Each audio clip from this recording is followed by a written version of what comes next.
Assalamualaikum warahmatullahi wabarakatuh. Perkenalkan, kami dari kelompok 5 mata kuliah Fisiologi Hewan Air dengan dosen pengampu Ibu Uun Yanuar.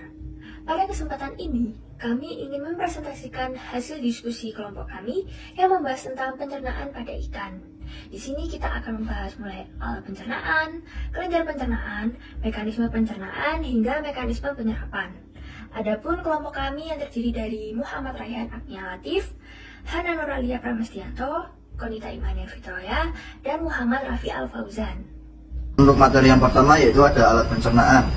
Secara anatomis, struktur alat pencernaan hewan air berkaitan dengan bentuk tubuh, kebiasaan makan, tingkah laku ikan, dan umur ikan. Sistem atau alat pencernaan pada ikan terdiri dari dua bagian, yaitu saluran pencernaan atau Tractus digestivus dan kelenjar pencernaan atau glandula digestoria. Saluran pencernaan dimulai dari bagian muka ke bagian belakang. Alat pencernaan terdiri dari yang pertama yaitu ada mulut. Bagian terdepan dari mulut adalah bibir. Pada ikan-ikan tertentu, bibir tidak berkembang dan bahkan hilang secara total karena digantikan oleh paru atau rahang, seperti pada ikan famili Scaridae. Kemudian pada ikan beranak atau tambakan, bibir berkembang dengan baik dan menebal, bahkan mulutnya dapat disembulkan. Keberadaan bibir berkaitan erat dengan cara mendapatkan makan. Di sekitar bibir pada ikan tertentu terdapat sungut yang berperan sebagai alat peraba. Mulut ikan terletak di ujung hidung dan juga terletak di atas hidung. Kemudian yang kedua yaitu ada rongga mulut. Di bagian belakang mulut terdapat ruang yang disebut dengan rongga mulut. Rongga mulut ini berhubungan langsung dengan segmen faring. Secara anatomis, organ yang terdapat pada rongga mulut adalah gigi, lidah, dan organ palatin. Permukaan rongga mulut diselimuti oleh lapisan sel permukaan atau epitelium yang berlapis. Pada lapisan permukaan terdapat sel-sel penghasil lendir atau mukosit untuk mempermudah masuknya makanan. Di samping mukosit, di bagian mulut juga terdapat organ pengecap atau organ penerima rasa yang berfungsi untuk menyeleksi makanan. Kemudian yang ketiga yaitu ada farinx. Pada lapisan permukaan faring hampir sama dengan rongga mulut, masih ditemukan organ pengecap sebagai tempat proses penyaringan makanan. Kemudian yang keempat yaitu ada esofagus. Permulaan dari saluran pencernaan yang berbentuk seperti pipa, mengandung lendir untuk membantu penyerapan makanan. Pada ikan laut, esofagus berperan dalam penyerapan garam melalui difusi pasif yang menyebabkan konsentrasi garam air laut yang diminumkan atau menurun ketika berada di lambung dan usus, sehingga memudahkan penyerapan air oleh usus belakang dan rektum atau proses osmoregulasi. Kemudian yang kelima yaitu ada lambung. Lambung merupakan segmen pencernaan yang diameternya relatif lebih besar bila dibandingkan dengan organ pencernaan yang lain. Besarnya ukuran lambung berkaitan dengan fungsinya, yaitu sebagai penampung makanan. Seluruh permukaan lambung ditutupi oleh sel mukus yang mengandung mukopolisakarida yang agak masam dan berfungsi sebagai pelindung dinding lambung dari kerja asam klorida. Sebagai penampung makanan dan mencerna makanan secara kimiawi, pada ikan-ikan herbivora terdapat pada gizzard atau lambung khusus yang berfungsi untuk menggerus makanan. Kemudian yang keenam yaitu ada pilorus. Pilorus merupakan segmen yang terletak pada lambung dan usus depan. Segmen ini sangat mencolok karena ukurannya yang mengecil atau menyempit. Kemudian yang ketujuh yaitu ada usus. Usus merupakan segmen yang terpanjang dari saluran pencernaan. Intestinum berakhir dan bermuara sebagai anus, yang merupakan tempat terjadinya proses penyerapan zat makanan. Yang kedelapan yaitu ada rektum. Rektum merupakan segmen saluran pencernaan yang terujung. Secara anatomis sulit dibedakan batas antara usus dengan rektum. Namun secara histologis, batas antara kedua segmen tersebut dapat dibedakan dengan adanya katup rektum. Kemudian yang kesembilan yaitu ada kloaka. Kloaka adalah ruang tempat bermuaranya saluran pencernaan dan saluran urogenital. Ikan bertulang jati tidak memiliki kloaka, sedangkan ikan bertulang rawan memiliki organ tersebut. Kemudian yang ke-10 yaitu ada anus. Anus merupakan ujung dari saluran pencernaan. Pada ikan bertulang sejati, anus terletak di bagian depan saluran genital. Pada ikan yang berbentuk tubuhnya memanjang, anus terletak jauh di belakang kepala berdekatan dengan pangkal ekor. Sedangkan pada ikan yang tubuhnya membundar, posisi anus terletak jauh di depan pangkal ekor yang mendekati sirip dada. Selanjutnya ada kelenjar pencernaan. Kelenjar pencernaan atau glandula digestoria pada ikan terdiri dari hati dan pankreas.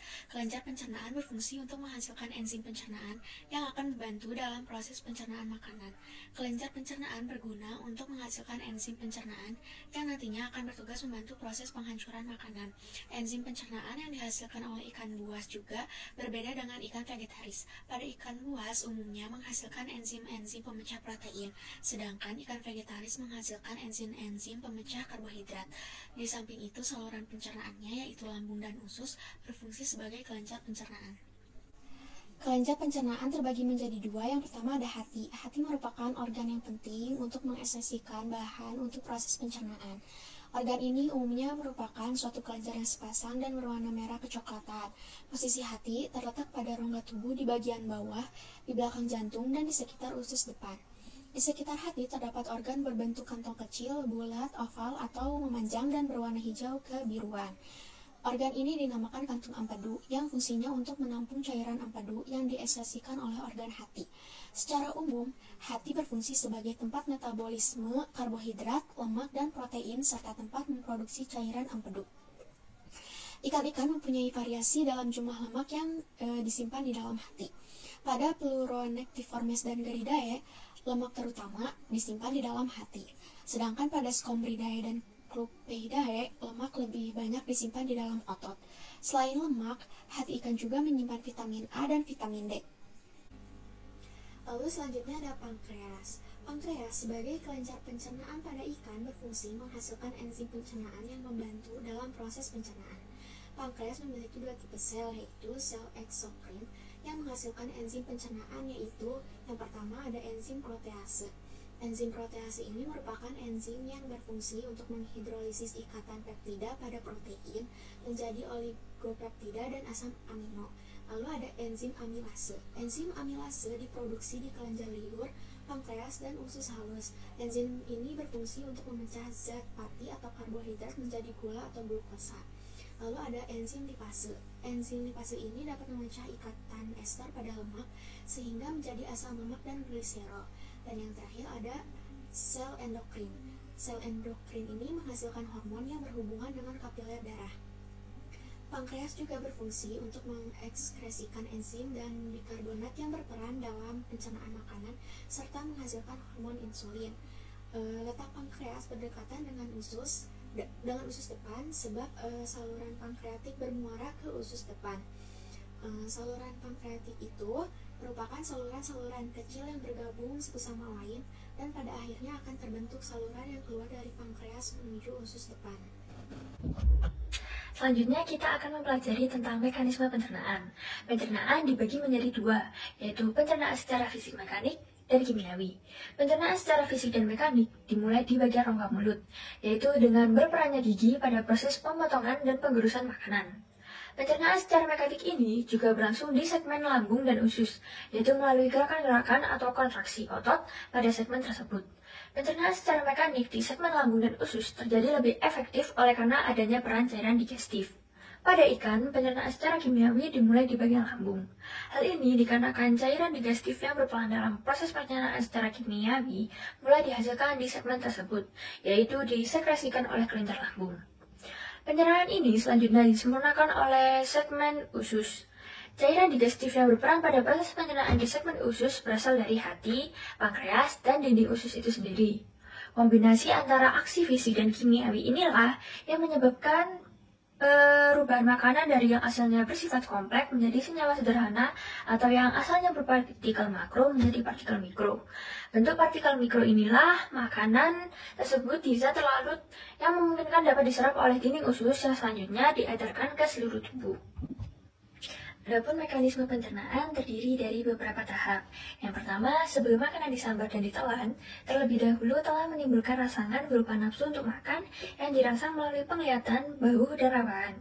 Begitu ada nafsu untuk makan, maka alat pencernaan siap untuk menerima makanan dan selanjutnya akan mencernanya. Yang kedua, setelah makanan digigit, untuk menelannya diperlukan bahan pelicin, yaitu air liur.